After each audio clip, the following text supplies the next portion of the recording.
আদাব, আমার নাম হচ্ছে শীর্ষেন্দু উজ্জ্বল চক্রবর্তী।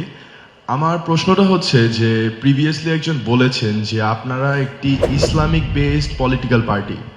তো আপনাদের পার্সপেক্টিভে আমি জানতে চাচ্ছি যে বাংলাদেশের ধর্মীয় সংখ্যালঘু যে জনগণ রয়েছে, যাদেরকে আমরা মাইনরিটি বলি, তাদের নিরাপত্তা এবং তাদের সমান অধিকার প্রতিষ্ঠা এবং নিশ্চিত করায় আপনাদের পয়েন্ট অফ ভিউটা কি, এবং ভবিষ্যতে ইন ফিউচার যদি জামাতে ইসলাম দল একটি সরকারি দল গঠন করে, তবে নাগরিক বৈষম্য দূর করতে এবং ধর্মীয় স্বাধীনতার সাংবিধানিক সুরক্ষাটা বজায় রাখতে আপনাদের স্পষ্ট এবং প্রয়োগযোগ্য নীতিমালাগুলো কি হবে? Thank you.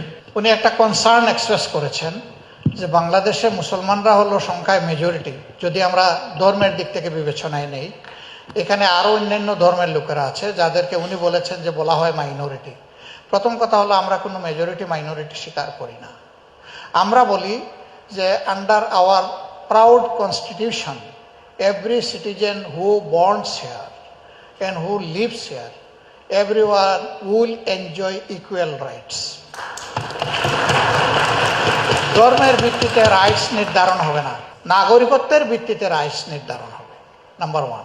নাম্বার টু হচ্ছে এই মেজরিটি মাইনরিটিটা আসছে কোত্থেকে, এটা কিন্তু উন্নত বিশ্বে নাই। এই টার্মটা অ্যাপ্লাই করা হয় those who are colonial states.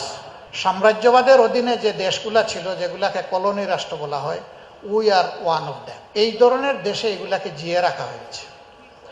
এইভাবে ধর্মে বর্ণে ভাষায় যদি মানুষের মধ্যে ফ্রিকশন এবং মুখামুখি থাকে, তাইলে আমরা কিভাবে একটা ঐক্যবদ্ধ জাতি করব? আমরা এই জায়গাটাকে সমতলে নিয়ে আসতে চাই, এই চিহ্নটা আমরা মিটাই ফেলতে চাই। এখানে পজিশনটা হতে হবে সেফ, সিকিউরড অ্যান্ড ইকুয়াল। আমরা এটা অ্যাসার্ট